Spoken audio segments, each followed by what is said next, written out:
Japanese commuting works like a machine that Americans were never taught to read.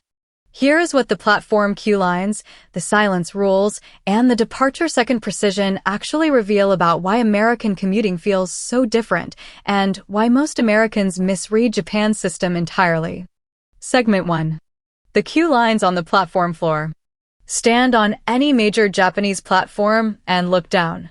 You will see painted lines and arrows on the ground, marking exactly where each door will stop and where passengers should form two neat lines on either side. Every single person stands in those lines. Nobody cuts. Nobody drifts. The doors open, the people exiting walk out through the middle gap, and then the people waiting file in without a word. Most Americans see this and think it is just politeness or cultural discipline. That reading misses the real mechanism. Those floor markings are an engineered loading system.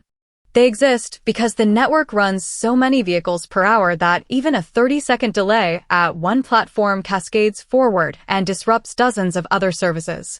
The queue lines are not a courtesy gesture. They are a throughput tool. The politeness is the engineering. American commuting was built around a different assumption: the car. When your primary infrastructure is a highway, individual timing variation does not cascade the same way. One driver slowing down creates local friction, not a system-wide delay. So American public spaces were never designed with the same precision loading logic because the dominant system never needed it.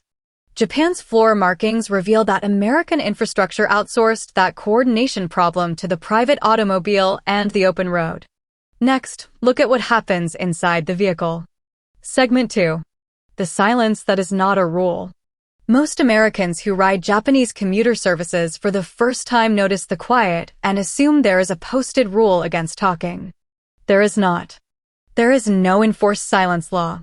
What exists instead is a shared social norm that emerged from density.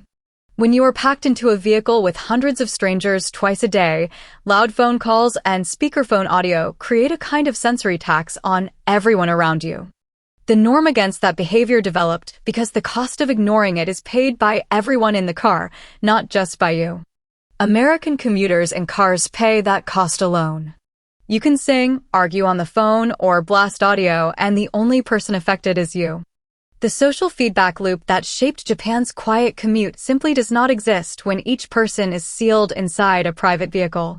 So Americans arriving in Japan often read the silence as suppression or extreme formality.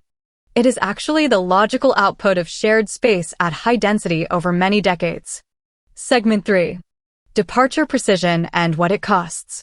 Japanese intercity and commuter services are famous for running on schedules measured in seconds, not minutes.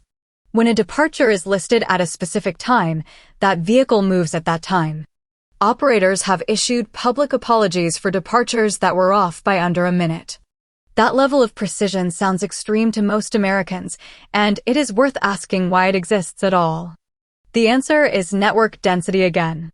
When dozens of services share the same corridor and connect to each other at timed transfer points, a 1-minute slip at one station means missed connections at 3 others. Precision is not a cultural preference. It is a structural necessity created by the volume of people the network moves and the number of transfer points they depend on. American intercity travel by rail operates at much lower frequency and serves far fewer daily riders than Japanese commuter corridors. The precision incentive is weaker because the network interdependence is weaker. A late bus in most American cities means you wait longer. A late service on a dense Japanese corridor means a chain of missed connections for thousands of people. The stakes of imprecision are not the same, so the investment in precision is not the same. Segment 4. What the vending machine on the platform tells you. Walk to the end of almost any Japanese station platform and you will find a vending machine selling hot drinks, cold drinks, and small snacks. It is stocked, lit, and functional at 6 in the morning. Americans who see this often compare it to a gas station convenience stop, but that comparison actually shows the difference. In America, the gas station convenience store exists because the car is the commute. You stop for a drink on the way. In Japan, the platform vending machine exists because you are already at the infrastructure. The stop and the purchase happen in the same place because the system concentrates people at nodes rather than spreading them across roads. That one small machine sitting on a platform encodes the entire logic of the difference. Concentrated infrastructure serves concentrated people efficiently, and American driving infrastructure serves dispersed people individually. Here is the one thing worth sitting with after this video. Japan's commuting system was not built because Japanese people are more disciplined or more polite than Americans. It was built because the country needed to move an enormous number of people through dense urban corridors without cars dominating city space. The behavior followed the infrastructure. The infrastructure followed the necessity. If you have ever wondered why American cities that try to add rail lines often struggle to get riders to behave the way Japanese commuters do, the answer might be simpler than you think.